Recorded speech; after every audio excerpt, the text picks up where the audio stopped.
Hello and welcome to the third lecture from Chapter 5, which is about proteins and primary structure.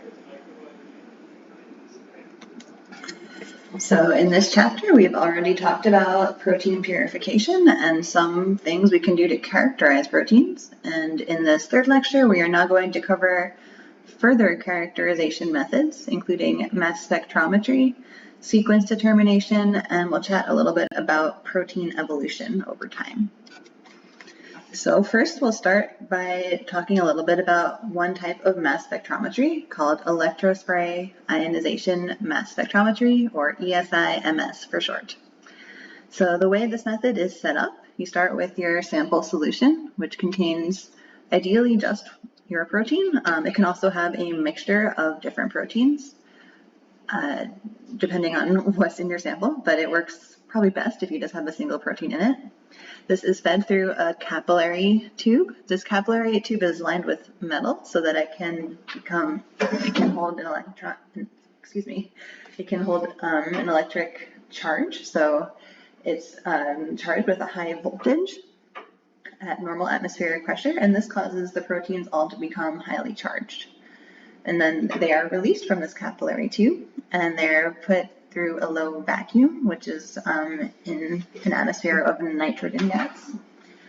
And once they pass through the low vacuum, they're then passed through the high vacuum. And the function of all of these steps is to both separate out the proteins from each other, first by charge, because once they're all positively very highly charged, they'll repel one another. And then they're put through the vacuums to start directing them in location. So they are essentially pushed or pulled through the vacuum in essentially a straight line. And at that point, they pass through a mass analyzer, which ends in a detector. So when they're flying through the mass analyzer, their main focus is to fly in a straight line, but some things can cause them to deviate from that straight line. So one thing is if a protein is highly charged. Excuse me, that's a typo. If the protein is highly charged, that will cause it to be deflected more from that straight line. And on the contrary, on the other side, if a protein is larger masses, will cause them to be deflected less. So those two properties can cause a protein to move more or less in a straight line or off to the side. And through the detector, we then essentially use a computer to read out a mass spectrum, which looks a little bit like what we see here on the right. And we'll look at that more in detail on the next slide. So in our mass spectrum, on the x-axis is the units, or the scale is in a mass per charge ratio, and for mass, Z for charge, and that's what we read out. And then the peaks, the height of the peaks, is just the relative abundance of that particular mass per charge ratio. And so this can help us to calculate the molecular weight of a protein in a very, very precise way. So one way to read out what the peaks are telling you, they're not simply reading out mass divided by charge. You can use the charge information on a particular peak as well as the exact peak location to help you determine the precise molar mass of that protein or that protein fragment. So for example, if we look at this peak here at plus 12, we have a charge of plus 12. And so that information will go into the charge. That's the denominator of our mass per charge ratio. But we also have to consider that the charge will affect the mass, because as we add a positive charge, we're adding protons, and protons have they also have mass, right? So we have to add on the mass of the proton to our protein's exact molecular weight. And so we can consider the charge when we're calculating the peak, and then the peak location is read out exactly on the mass spectrum here as part of this, and that So that readout of our peak location, as well as the knowledge of how charged that peak is, can help us calculate our precise molar mass of that protein. And you can get that to decimals even. And so that can ultimately help you calculate what exact residues might be present in that protein and hopefully help you identify what that protein is. So let's get more into that. What is a protein made of? So let's define a protein's primary structure. The primary structure of a protein is the sequence of amino acids within the peptide. And as a reminder, that's always read in the N to C direction. For any one primary structure, for any one chain of peptides, there are 20 to the nth power possibilities, that is combinations of different amino acids. So at where N is the number of amino acid residues. So for, a peptide with a chain length of 5, you can have 20 to the 5th power possibilities, because at each position in the peptide, you have the option of 20 of your different standard amino acids. And so that's a lot of possibilities. So proteins can have a really wide variety in what's possible in their primary structures, and that can help give rise to the protein's shape, which helps also give rise to the protein's function, or different areas of the proteins that might carry out different functions. So most proteins that we see in nature have between 100 and 1,000 residues. And as I just mentioned, the sequence of that peptide is the primary determinant both of this 3D structure, or the shape, as well as the protein's function, which is based on which amino acids are in it, as well as their location within the 3D structure. So how can we determine the sequence of a protein? So we talked a little bit about DNA sequencing in chapter 3, and now we'll talk about protein sequencing, which is almost backwards. So when we talked about DNA sequencing, we talked about learning the DNA sequence through building up a complementary strand for most of the methods we discussed. And here for protein sequencing, we're actually going to learn it by breaking down the polypeptide, the peptide chain. So let's talk about how that works. So the first step in this is you start with a whole protein, and the example that we're using here is 2 different polypeptide chains, which are linked by a disulfide bond. So you see our first polypeptide chain in blue, our second one is in purple, and our disulfide bond is in yellow. So the first step is to reduce those disulfide bonds, which allows the 2 polypeptide chains to be separated. And on the bottom of the slide, we show the reaction of how we reduce that bond. So on the left, we have our cysteine, which is the connected to cysteines, right? We have our cysteine over here. We have our cysteine down there. They're connected by this disulfide bond, which is in the oxidized form. When we add 2-mercaptoethanol, which is also known as beta-mercaptoethanol, we can reduce that disulfide bond to the 2 sulfhydryl groups that are each found in the cysteine residues. So there's a cysteine on the blue polypeptide and another cysteine on the purple polypeptide, and they're attached together with that disulfide bond. But now we've broken it. So now we have successfully separated our chains, and we're ready to do the next step.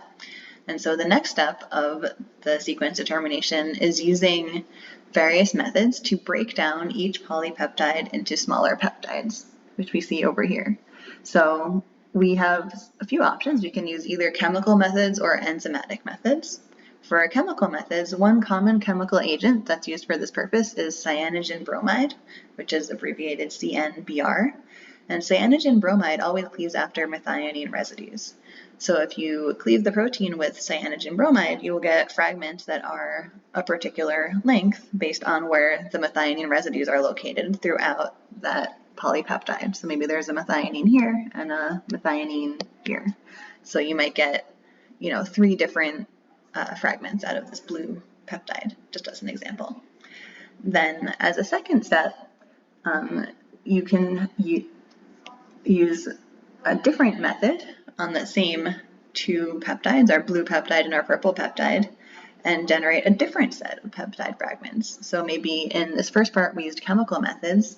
In the second part, maybe we'll use enzymes.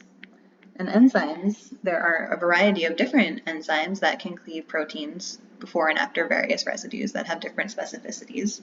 And so you can then use these two different sets of methods to generate two different sets of peptide fragments, which will come up again in a little bit. So first, let's talk about some of those enzymes that we can use to cleave the protein fragments. So one enzyme, a protease that cleaves protein that's common, is called trypsin. And this is an illustration of how trypsin works. So trypsin likes to cleave after a lysine or an arginine. In this example, we have a lysine. And it'll cleave after lysine, and it will cleave right before any amino acid residue as long as it's not proline. So once you feed through a polypeptide that has a lysine residue, trypsin will then cleave right after that lysine residue, and you'll get two different fragments. And here is a table that has a variety of other endopeptidases or proteases. So just a note on the nomenclature, an endopeptidase is a protease or an enzyme that cleaves in the middle of a polypeptide chain. It doesn't cleave the peptide, the amino acid that is at the end of the chain. That would be called an exopeptidase. These are endopeptidases, so they cleave somewhere in, not the end, somewhere in the middle of the polypeptide chain. So our first example on this table is trypsin, which is the enzyme we just discussed, and the table also mentions it will cleave after the positively charged residues, either arginine or lysine, as Rn-1. That's the amino acid right before the cut, or the scissile bond. And the amino acid residue after the cut can be anything except proline. So this is a highly, highly specific endopeptidase. There's a variety of other endopeptidases in this table, and they recognize a variety of different amino acid residues that can cleave either after or before other specific residues. So once we've cut our peptide chains into a variety of different types of fragments, we can then go on to determine the sequence of each fragment from each of those different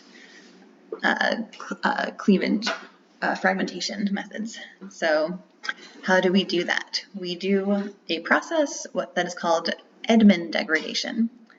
So Edmond degradation is a process by which we remove one amino acid at a time from the N-terminal end of the polypeptide chain. So the first step of this is adding a molecule called PITC, or phenyl isothiocyanate, and this forms a covalent bond with the amine that's part of the first amino acid in this polypeptide chain, the N-terminal amino acid, which I forgot to mention is drawn here in blue. So once that N-terminal amino residue is bound to the carbon of the PITC through that covalent bond, we then put the whole molecule into an acidic solution of trifluoroacetic acid. And once we do this, that causes another reaction that causes a ring formation between that same carbon from the PITC molecule and the carbonyl carbon from our first amino acid.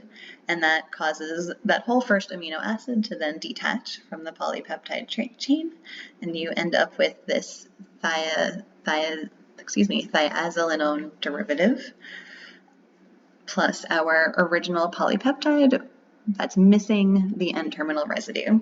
And so you have this PTH amino acid derivative, which you can then use to determine the identity of just that one single amino acid. You can do this by column chromatography. That's one of the methods that we've discussed in lecture, as well as potentially other methods, but column chromatography is a common one here. And then you just continue this process. You remove one amino acid at a time from the amino terminus, the N terminus, and you determine the identity of each of these amino acids. And so this is an accurate process, but it's most accurate for relatively short peptide chains, probably on the order of 20 to 30, a couple dozen. Once you get above 50, 100 residues in your polypeptide chain, the reaction becomes less efficient. So we want to, when we're cutting up our original long polypeptide chains into fragments, we want to ensure that our fragments end up being at that sort of sweet spot in terms of length of fragment of a couple dozen. So once we've determined the sequences of all of our short fragments, as we see up here through that process of Edman degradation, we can then use our two different sets of overlapping peptide sequences to reconstruct the sequence of each peptide. So looking at just our blue polypeptide chain, we had two different fragmentation methods that give us two different types of fragments. And once we know the sequence of each of those fragments, we can then align them. So for example, the first part of our fragments that aligned shared these 5 residues, but this bottom one had an extra phenylalanine, which we could then use to align with the next fragment for the top part, which started with phenylalanine and now has 3 extra residues, which we could then use up to line up those cysteine and tyrosines. And then that extra lysine matches up with the final lysine here, which gives us the final piece of our sequence. So because these fragments were fragmented after and before different amino acid residues, we're able to fragment them in different lengths, and that allows them to overlap and determine the final sequence of our peptides. So I showed you for the blue peptide, you can go through the same process for our purple peptide.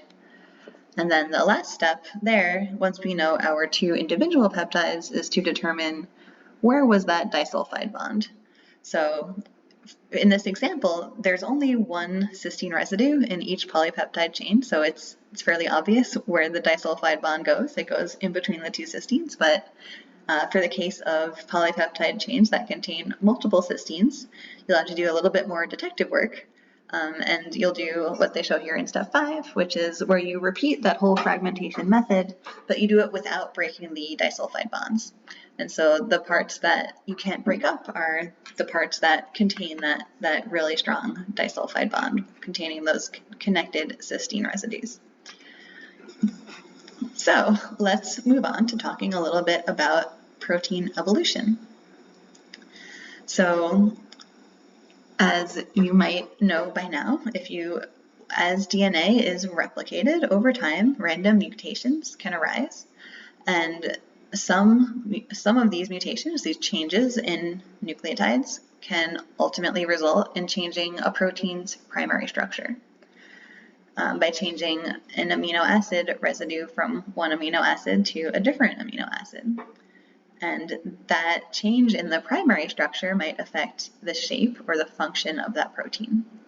So if that new protein with that new shape or that new function is beneficial for survival or for allowing the organism to reproduce, that essentially results in evolution by natural selection. So the organisms that contain that protein with the mutation will survive better or longer or be able to reproduce and have more offspring. And so ultimately that new protein will become common in the population.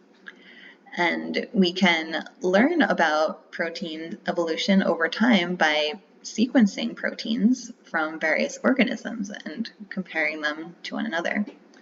So when we see similar sequences across different organisms, that suggests that either the organisms themselves might be closely related, or that that particular protein is very important to survival. Because since those sequences are so similar, that must also mean that if you change that sequence, you cannot survive or reproduce. And so that particular sequence must be very important, and changes in it might be essentially lethal. So let's talk a little bit more about what types of mutations are possible and what the results of each of those mutations might be. So the first category of mutations we'll talk about are point mutations. Those are shown here at the top. And there are 3 different types of point mutations that we'll discuss. So the first type of mutation we'll discuss is a silent mutation. A silent mutation does not have any effect on the protein sequence, and that's what we see here in this valine residue. So we've chatted a little bit in class about how sequences of 3 nucleotides in a row make up what's called a codon, and those codons are what code for individual amino acids. So here in our second codon, it codes for a valine, and that's a GTA. But if there's a mutation in that third nucleotide of that codon, that A, and we turn it into a G, that codon still codes for valine. So GTA codes for valine, GTT still codes for valine. So even though you had a mutation and that nucleotide changed, there's actually no effect on the resulting protein from that particular gene. So the next type of mutation that we'll talk about here is a missense mutation. A missense mutation does result in the substitution of an amino acid. So our example of that in our little sequence is in our third codon. So in our initial sequence, that codon CCC codes for proline. But in our mutated gene, the first C is changed to an A, and so now our codon reads ACC and it codes for threonine. So now our proline has turned into a threonine, and that might have a very large effect on the protein, because we've discussed in class how proline has an interesting characteristic. Because of the ring shape of its side chain, it can serve to constrain the conformation of the protein. It can make the protein have a very particular shape that is difficult to, without a lot of free movement to it. But if we turn that proline into a threonine, suddenly we don't have that constraint on the shape of the protein, and so that protein might end up in a very different shape, and that might change its function, and it might be good and it might be bad. So that brings us to our last type of mutation. Our last type of mutation is called nonsense mutation. So a nonsense mutation results in changing a codon for an amino acid into a stop codon. And this is probably the most detrimental type of mutation, and we'll discuss that in just a moment, right after we look at our example. So our example here is in our fourth codon, where it ends in TAC, which codes for tyrosine. But once you change that last C into a G, now we have a TAG, which codes for stop. And stop indicates stop translating. So if our gene continued past this fourth codon and kept coding for genes before, it might have 100, 200 amino acids in the protein. Now suddenly we just told the ribosome to stop. So we have 3 amino acids and no more protein. So this could be a really huge problem if you have a truncated protein, because it probably will not take on the correct shape or have the correct function if it's missing a large amount. So to sort of summarize those 3 types of point mutations, silent mutations have no effect on the resulting protein. Missense mutations substitute an amino acid, which may have an effect, good or bad, or it may not have much of an effect. And finally, the nonsense mutation is usually the most detrimental because it results in a truncated protein, an incomplete protein. So the other type of mutation that we'll discuss today is not a point mutation, it's a frameshift mutation. And frameshift mutations result after you have inserted or deleted nucleotides in not multiples of 3. So that if you do that, you'll shift over the entire reading frame, or possibly also insert a stop codon. So like we've discussed, those groups of 3 nucleotides are called codons, and each group of 3 nucleotides codes for 1 amino acid. So if you add in or subtract one or two nucleotides into your chain, all of the nucleotides after that addition or deletion will be shifted over, which is why it's called a frame shift mutation, and all of the codons after that insertion or deletion are going to be altered. So you will usually result in an almost completely different protein or peptide sequence, primary sequence of that protein, or potentially truncate that protein if you happen to add a stop codon there. So in our example, our second codon, which codes for valine, the TA is deleted. And so once we've done that, in our changed frame shifted mutated nucleotide sequence here, after the valine now, we have two completely different amino acids. We have leucine and leucine instead of proline and tyrosine, because those have completely shifted over. This CCC is no longer in the third codon, it's in between the second and the third codon. So those are the types of mutations. Let's talk a little bit more about those missense mutations. So we talked about how missense mutations can result in an amino acid substitution, and that can have a variety of effects depending on which amino acids are being substituted. So there are two main categories of substitutions: conservative substitutions and non-conservative substitutions. Conservative substitutions are what results when the new amino acid has similar characteristics to the one that used to be there.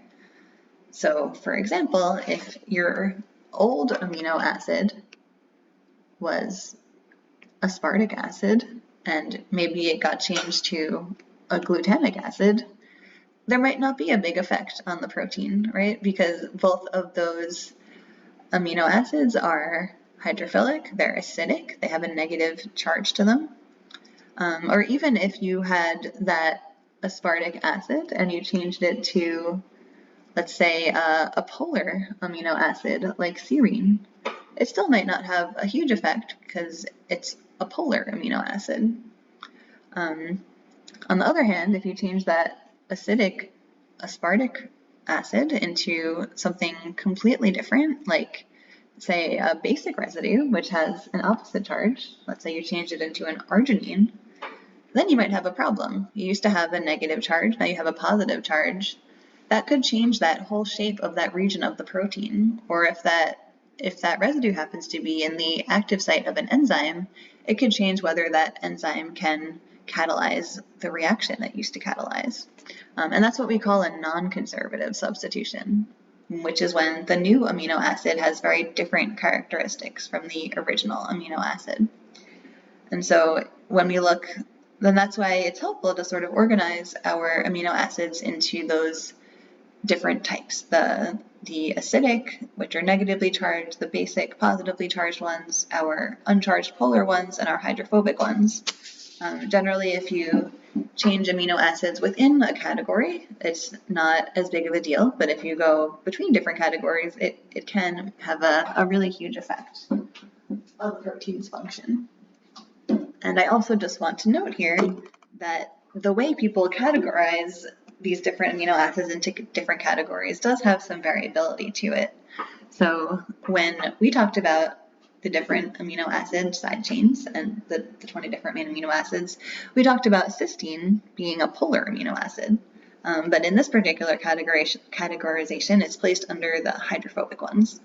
And so that's just, and that's because, as we've discussed before, cysteine has that sulfur, the sulfhydryl group, and so something like serine, which has a hydroxyl group, is certainly considered polar because oxygen is very electronegative, but by comparison, sulfur, which is in cysteine, is much less electronegative, and so some sources do consider cysteine to be a hydrophobic amino acid. And so just be aware that there is some fuzziness in between the different categories of what types of amino acids that they all are. So let's take a look at some ideas from protein evolution. So this is a table that has a list of amino acid sequences from cytochrome C. which is a very important protein that's involved in your mitochondria in the electron transport chain to help essentially ultimately make ATP. So, and we can see the different colors here in this table refer to the different categories of amino acids, and in this table each row is a different species. So at the top we have mammals, and we go through a number of other different types of eukaryotes, and then at the bottom we actually have plants, which are on the outside very different from mammals, but you can see down at the protein level for some proteins that are really important for life, such as cytochrome C, there's actually a lot of similarity in terms of the sequence of this protein, even among all these very different types of species. And you can tell that by sort of looking down these columns. So if the amino acid in a particular location, for example at position 40 right in the middle, all of the amino acids are coded purple. So they're all different polar amino acids. And while some species might have threonine there and some species might have serine there, those are closely related amino acids in the same category, and so the protein is able to have the same function. And so there's a number of different ways we can look at this among different species. So the first one category, as we look across all these different species, are invariant residues, which we're showing here in red. And these residues do not change across all these different species. So these two highlighted ones at position 14 and 17, those are cysteine all throughout. And one reason why those cysteines in particular might be so important is because, as we know, cysteines form disulfide bonds. So maybe those cysteines are involved in disulfide bonds. And if that cysteine is changed to a different amino acid, you no longer can have that disulfide bond, and that protein might have a very different shape or very different function, which would ultimately not allow that organism to reproduce. And so those cysteines are invariant. They don't change across all of these species. Another category of residue are conservatively substituted residues, which were a little bit like what I was talking about at the very beginning. So in this highlighted column in position 21, we have all acidic negatively charged residues, either aspartic acid or glutamic acid, and these are quite similar to each other. And so this is showing you again that this region of the protein must be very important for its function. And there must be some reason why this negative charge is needed here. Maybe it's forming a salt bridge, or maybe it's involved in catalyzing a reaction or interacting with some other molecule or part of the cell. And then the last type of residue category that we have in a protein is called a hypervariable residue, which we see at position 89. So this position might not be very important for the protein's function, as you can see here, because there's a wide variety of not only different amino acids, but also different categories of amino acids. We have hydrophobic ones, we have polar ones, we have acidic ones, we have basic ones, and so among very closely related organisms, they might be the same, but once you go across all these different organisms, they're very different. So in this example, we have our glutamine in all the plants, but we have our lysine in all the fungi. We have our asparagine in all of our insects. And then in our vertebrates and mammals, we have a big variety. So this particular position probably isn't as important for the protein's function or shape. So let's talk about what that means. So we were just talking about cytochrome C among all these different organisms and how it's present in all these different organisms.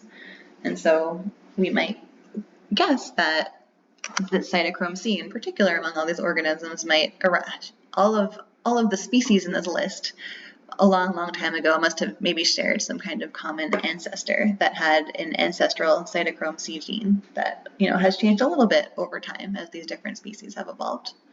And proteins that share a common ancestral gene are called homologous proteins. And within the category of homologous proteins, we have two more categories that we'll discuss today. The first one is called orthologous proteins. Orthologous proteins are proteins that are in different species but that have the same function.